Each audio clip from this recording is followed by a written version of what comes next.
বাংলাদেশে গণতন্ত্র ফেরাতে ডক্টর ইউনূস একটা রূপরেখা ঘোষণা করবেন বলে আশা ব্রিটেনের। দেশটির রাজনীতিতে সব দলের সমান অংশগ্রহণ চায়।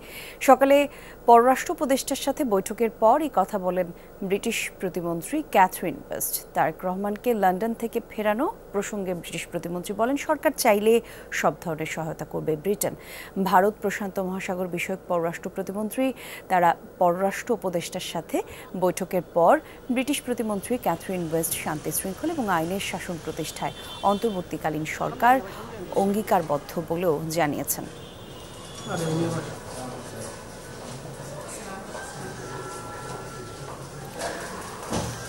রাজনৈতিক ও অর্থনৈতিক সংস্কার, নিরাপত্তা, বাণিজ্য সহযোগিতা এবং অভিবাসন ইস্যুতে কিভাবে একসাথে কাজ করা যায় তা নিয়ে আলোচনা করবেন তারা। অন্তর্বর্তী সরকার দায়িত্ব নেওয়ার পর যুক্তরাজ্যের কোনো মন্ত্রীর এটাই প্রথম বাংলাদেশ সফর। প্রধান উপদেষ্টা ডক্টর মোহাম্মদ ইউনূসের সাথে সফরকালে সাক্ষাৎ করবেন ব্রিটিশ প্রতিমন্ত্রী ক্যাথরিন।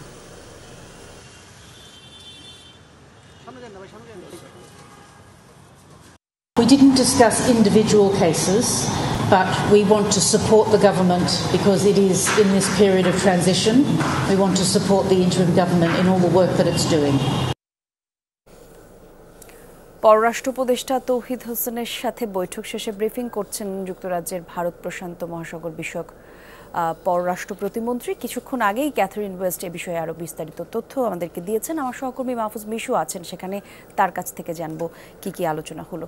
মিশু, একটু জানাবেন এই প্রসঙ্গের বিস্তারিত, কি তথ্য পেলেন?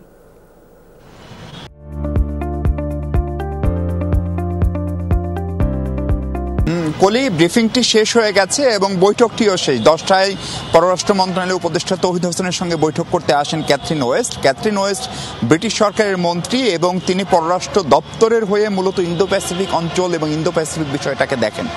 বৈঠকটি প্রায় ঘণ্টাখানেক চলে এবং বৈঠকে বাংলাদেশের বর্তমান সময়ের যে অভ্যন্তরীণ রাজনৈতিক এবং অর্থনৈতিক সংকট এবং সেই সংকটে কিভাবে ব্রিটেন বাংলাদেশের পাশে দাঁড়াতে পারে, রোহিঙ্গা সংকট মোকাবেলায় ব্রিটিশদের যে বরাদ্দ সেটি কিভাবে বাড়ানো যায়, বাংলাদেশে ব্যবসা বাণিজ্য কিভাবে সম্প্রসারণ করা যায়, এইসব বিষয়ে যে নিশ্চিতভাবে আলোচনা হয়েছে বলে আমাদেরকে ক্যাথরিন ওয়েস্ট জানিয়েছেন। তিনি মাত্র দুটো বা তিনটি প্রশ্ন নিয়েছিলেন গণমাধ্যমের সঙ্গে যখন আলাপ করছিলেন।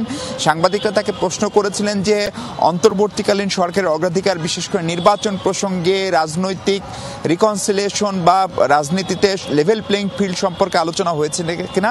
তিনি উত্তরে বলেছেন, অফকোর্স রাজনীতিতে লেভেল প্লেইং ফিল্ড দরকার। এবং প্রশ্ন ছিল যে ক্ষমতাচ্যুত যে আওয়ামী লীগ যারা 5 আগস্টে যাদের পতন হয়েছে তাদের জন্য রাজনীতি করার সুযোগ বা লেভেল প্লেইং থাকা দরকার কিনা, সে প্রসঙ্গেও তিনি বলেছেন যে তিনি আশা করছেন, তার দেশ আশা করছে যে ডক্টর মোহাম্মদ ইউনূস খুব দ্রুত একটি রূপরেখা দিবেন যেখানে সবার রাজনীতি করার সুযোগ থাকবে। এর পাশাপাশি তার কাছে আমরা জানতে চেয়েছিলাম লন্ডনে অবস্থানরত বিএনপির ভারপ্রাপ্ত চেয়ারপারসন তারেক রহমানকে দেশে ফেরানোর প্রসঙ্গে। উত্তরে তিনি বলছেন যে ব্যক্তিগত কোনো বিষয়াদি নিয়ে তারা প্রকাশ্যে কথা বলেন না, কিন্তু বাংলাদেশ সরকার চাইলে এই বিষয়ে তারা অবশ্যই সহায়তা করতে প্রস্তুত আছেন। এখান থেকে বেরিয়ে প্রধান উপদেষ্টা ডক্টর মোহাম্মদ ইউনূসের সঙ্গে সাক্ষাৎ করতে গিয়েছেন এই ব্রিটিশ মন্ত্রী। এর বাইরেও তিনি এখানকার সুশীল সমাজ, মানবাধিকার কর্মী এবং গণমাধ্যম কর্মীদের একাংশের সঙ্গে তার মত বিনিময় করার কথা রয়েছে। কর্মসূচি সেরেছে তিনি আজকেই লন্ডন ফেরার কথা। কলি, অনেক ধন্যবাদ আপনাকে মিশু আমাদের সঙ্গে যুক্ত হওয়ার জন্য।